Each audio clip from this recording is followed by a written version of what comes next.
Have you ever done a presentation at the Emory Buddhist Club? Yeah, we go. We were going over there about 3 times a semester. Okay. The student. Ready? Yeah. Good evening and welcome to ZENtalk. This is our weekly show for our Facebook page and for YouTube, and live streaming on Mixlr, so you can listen to the audio if you like. We are interviewing various people, guests, as well as long-term members of the Atlanta Soto Zen Center, which I am the guiding teacher. I am Tayun Michael Elliston. We founded the Atlanta Soto Zen Center in 1977, so we've been operating for, last year was our 40th anniversary. So over this time, we've had people come and go who are practicing Zen, and we thought it would be important that people could tune in and listen to people who have gotten involved with Zen as to how that happened, why they're continuing to practice Zen. There are a lot of books about Zen available, but we think it's important to hear it from the horse's mouth. It's not that you're a horse. It's better to be a horse's mouth than some other alternatives. Yeah. So tonight we have a very special guest. It's Mike Goldman. Shinjin is his Dharma name. He'll tell you more about the meaning of that. And we'll ask him to begin by simply telling us a little bit about his background, where you were educated, and where you grew up maybe a little bit. Okay. Not the white picket fence and all that, but how you eventually came into practice, came into confrontation with Zen. Okay. You're black belt judo, Yeah. as was Matsuoka Roshi, my teacher, was black belt judo. And so a little bit about your martial arts background. But let's start to have you think back to before you got involved in Zen. Okay. What you were doing, where you were coming from, and what were your interests in. And Okay. something about your education around that. Okay. Well, I'm originally from Jacksonville, Florida, and I was raised Jewish and participated quite a bit in Judaism as a younger guy. I was bar mitzvahed and went to a lot of services, and sort of fell away from it when I got to college and came in contact with a lot of other ideas. I think my gateway drug to Buddhism, if you could call it that, was reading the Beat Writers as a teenager. I think that's how Jack Kerouac and Allen Ginsberg, Neil Cassidy, and all of those writers had a really huge impact on me. Just this idea of what freedom and creativity and artistic freedom meant to them, or at least as I understood it, and their concept of America and travel and the road. All of those things had a huge impact on me. And my formal education is all science-based. So undergraduate degree in biology, where I focused on entomology, and then my graduate degrees in public health. Can you tell us a little bit about what entomology is for those who don't know? It's the study of insects. Ooh, bugs. Yeah, bugs. Yeah. Well, I just kind of had with my interest in biology, is like 4/5 of every living thing on Earth is an insect. Yeah. If you can figure them out, you've got the rest of the planet wired. I notice on your Facebook page you also often post photographs of beautiful, beautiful exotic insects. Well, I would say a really high percentage of those photographs are taken right over here in the green space, right behind the building. I'll be darned. Yeah, right here in Atlanta. Right here, right here in the lot.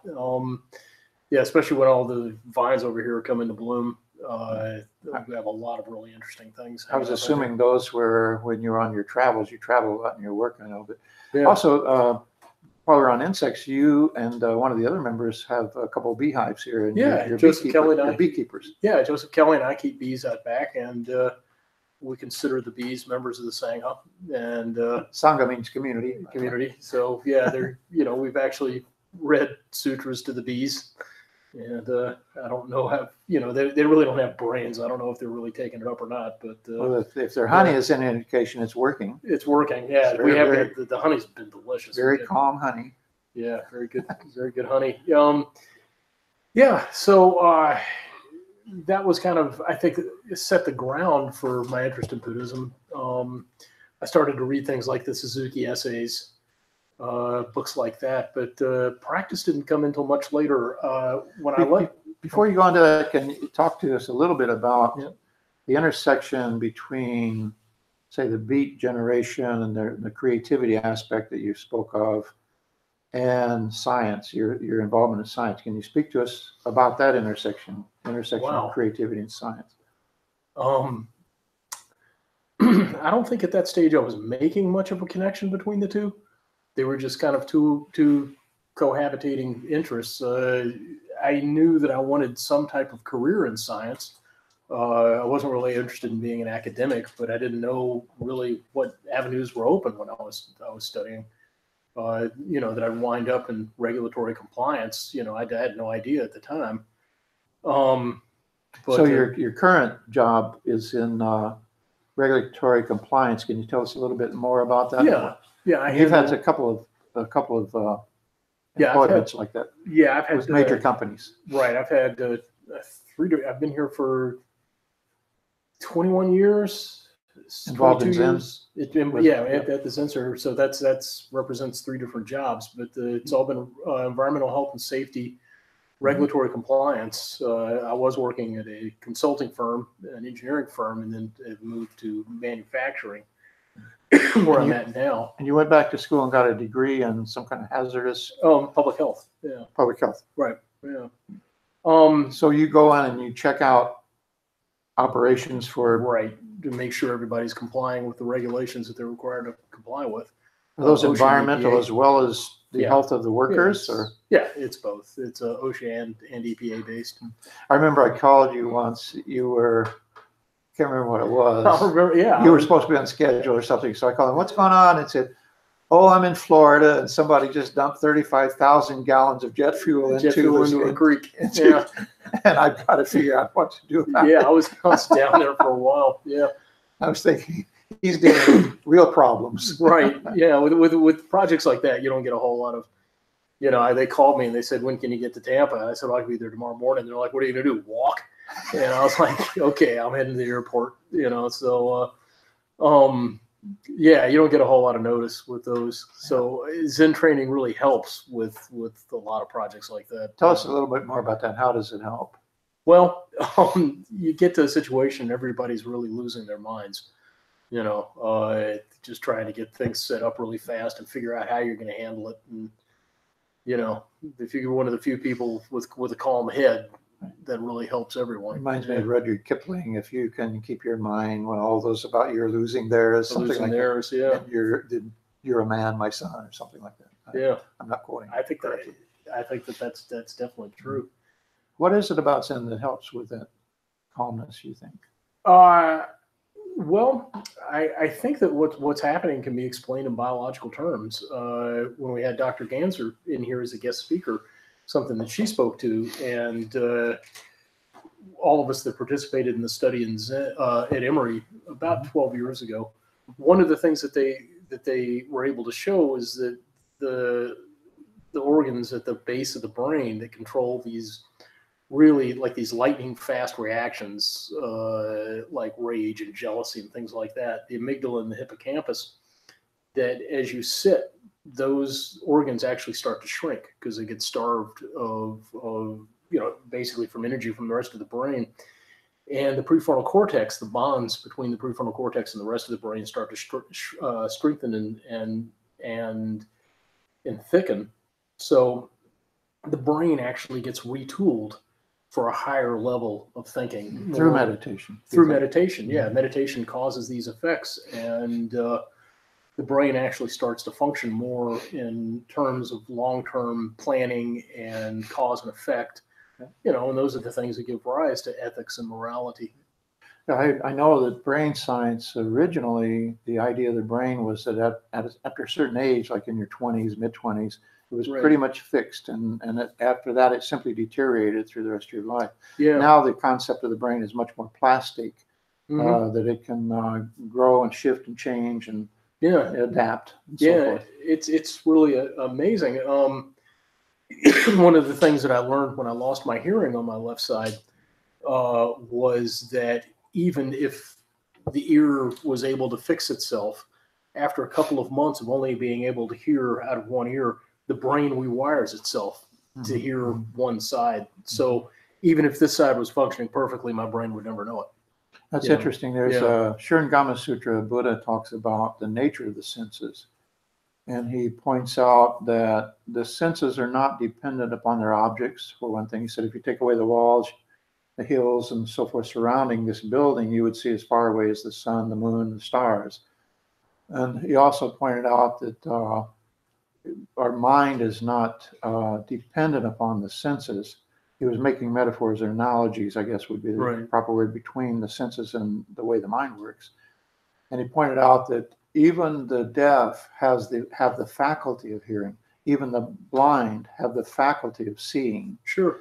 And they said that when you close your eyes to sleep at night, you still see. You're seeing the dark and seeing into the dark. So I think, Zen, to my way of thinking, along the lines of creativity, is very important to help us start to understand our own senses, the way our own mind works. And to my way of thinking, that's the heart of creativity. But let me, if you have a comment on that, and then I want to take you somewhere else. I think the one comment that I would make is if you read the patriarchs and even read Dogen, Master Dogen, 13th century Japan. Yeah, founder of Soto Zen. They talk about these mental processes, in pretty straightforward terms, even without at the time no one understood the physiology of the brain. They wouldn't have really known what an amygdala was or how it functioned, but they still were able to discuss these processes. They probably had some form of what we call an anatomy, where they had dead bodies and they had people whose heads were blown open and stuff like that. So they had to be aware of the internal organs. Yeah, that's definitely possible. In fact, when I read the ancients, they sound much more scientific than we give them credit for being. Yeah, you know what I mean. Much more intuitively scientific. Yeah. Well, I think that one thing I've always seen is a lot of overlap between Zen and science in terms of when you work with the scientific method, you have to get out of its way and let the data speak. The data are right. Data does not care how you feel or doesn't care what you think. And so you set your experiment up to provide data. And I think Zen is really the same way. You have to see reality for what it is and not how you want it to be. I mean, that's pretty straightforward. That's the first and second noble truth, and which are the existence of suffering and the origin of suffering. Origin of suffering, which is your own attachment, which is you wanting the world to be a certain way and it not being that way. And so I think there's a huge overlap between Zen and science. I mean, you've got to let the data speak and let the data provide the conclusions instead of the other way around. I think that seems to be the same principle of a seated meditation, zazen, what we call zazen, where you let it come to you. You don't try to go to it or affect it. Let me take you back again. Think back to the time you were before you started practicing Zen seriously. I know you were already in martial arts, and tell us a little bit about what was going on in your life then, and how you first confronted Zen, how you got involved. Okay. Well, with martial arts, and why? And why? Okay. With martial arts, I started in my mid-20s after I left college. I was living in D.C. and I actually started in Aikido and studied Aikido for several years. And when I moved to Knoxville, there really wasn't an Aikido school that was very readily, available to me. But there was a Hapkido school, which is similar. It's the Korean version with a couple of major differences. And so I started going to this Hapkido school. And I noticed as I was walking out of class, there was all these guys walking in that were built just like I was, kind of like Fred Flintstone. And I just kept, and it turned out that they were doing a judo class after the Hapkido class. So I started staying after Hapkido and studying judo with these guys. And I did that for about 3 years, studying both, and then finally just gave Hapkido up for judo. I decided that was. So let me understand that Hapkido guys were not big. No, they weren't the big burly guys. They were like you. No, a lot of them were really tall and thin, so they could kick a roundhouse kick over your head. And my idea of a roundhouse kick is about at your thigh. So you saw these guys coming in from, looked like your tribe. Looked like my tribe. What are they doing? Yeah, so I started studying judo, and judo is an absolutely fascinating art. The ju in judo translates from the Japanese. It's not really a very good direct translation, but it means to give way. To not fight force with force, to actually to give way to force. And I was really, like the famous willow bending. Exactly. And I was really struck by that. And so I think that concept of ju really. And do means way. And do means way or path. Yeah. So the path of giving way really set me up for judo. I mean, really set me up for Zen in a lot of ways. So when I moved to Atlanta, I immediately found a judo school and started competing and going to tournaments. And almost all the tournaments in judo, they're the opening is a Christian or Protestant pastor of some sort, and it's exactly what you'd expect.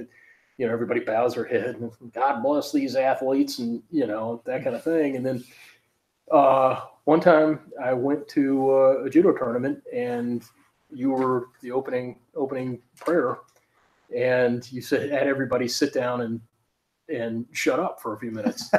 And I was really moved by that. I was like, wait a second, I don't have to believe anything. I just have something to do instead of something to believe.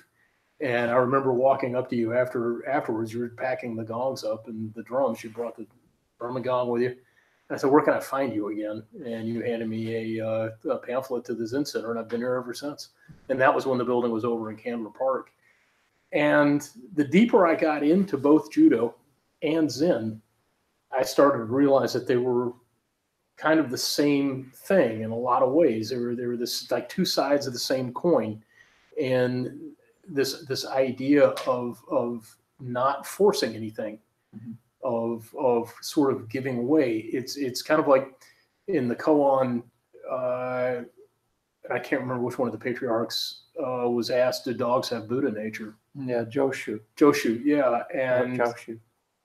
His answer was mu, and I've never really accepted nothingness as a translation for mu. I've always thought of it more as no resistance. It doesn't mean nothing. It doesn't mean you're not going to resist. So, I mean, dogs have Buddha nature because they're not resisting reality. Throw in judo works because you're not resisting the force. You're moving with the force.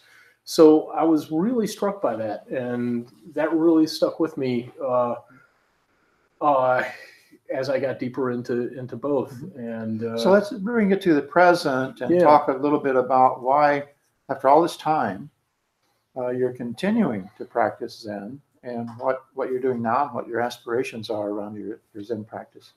We know we're all in America, we're all trying to integrate it with daily life, and we look at our practice as lay practice, or ordinary people have jobs and households and so forth, families. Well, I think that after a certain amount of time, I think with your for lack of a better thing to call it, your career in sitting, it changes as you go. I think it took me about a year just to get used to the physical aspects of it, just to get used to the positions and the posture. It took me about a year, and then it probably took me another year or two after that to get used to the fact that I couldn't move around, that I had to be still. But I remember, I think I've been here for about 7 years. And the first time I just sat down without any intentions at all. And I remember that was one of the times the penny really dropped for me, because I remember just coming in and sitting down. And then at the end of the period, realizing that I had sat without the intent of sitting. I just sat for the first time ever. And that was huge. And I remember that was pretty soon before I took my disciples' vows. And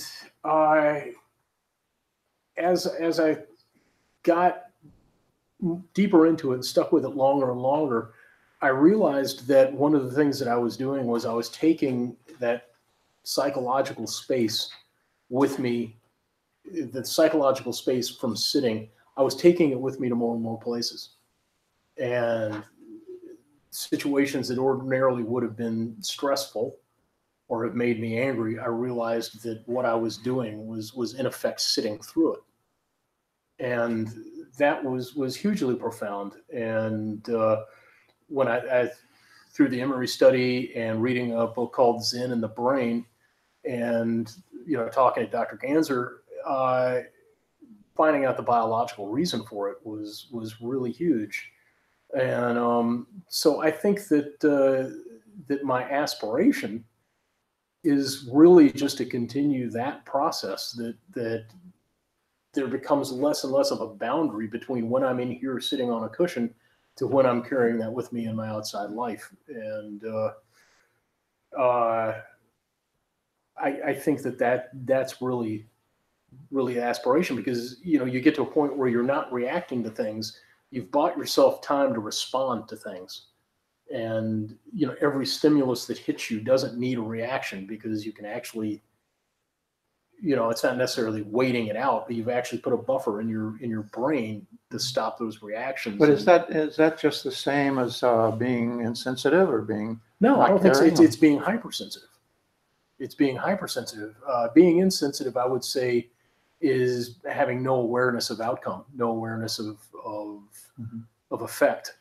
I think, or no concern, or no concern for effect. Yeah. And I think that sitting puts you in a situation where you're hyper aware of effect. Let's do a little pivot now. You have become a disciple, and you've become a priest, a novice priest, and you're looking to continue on this path and become a fully transmitted priest eventually. Yeah. So let's talk a little bit about how you see your relationship to others, in the sense that you are taking on this kind of responsibility, pivoting a little bit away from your personal experience more towards the experience of others, and how you intend to address that. Well, working with beginners is a lot of fun. Teaching beginners night on Wednesday nights is a blast. And some of the questions you get from people that have had no encounter with Zen before are absolutely amazing. Can you remember an example or two of that? Yeah, you once said most people say this, ask this.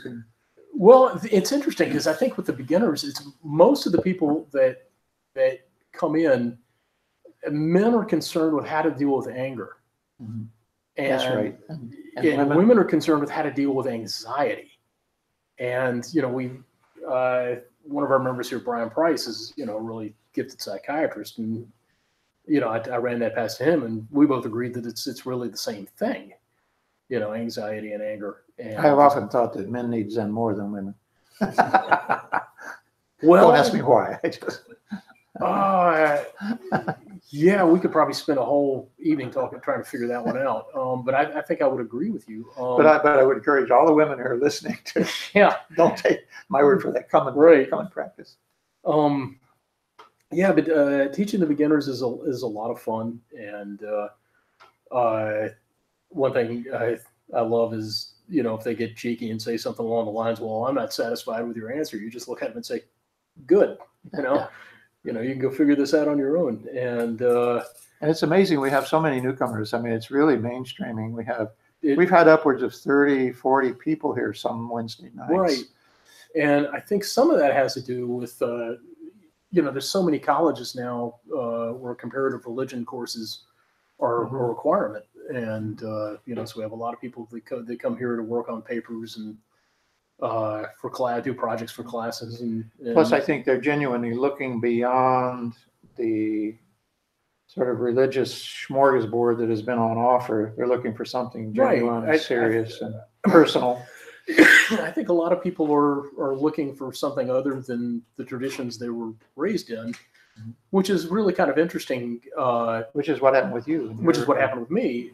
But one of the things that about Zen is you are still allowed to believe anything you want to believe, and except what's challenged in your own practice, in your own experience. Right. Yeah. But I mean, as far as theology goes, just raw basic theology.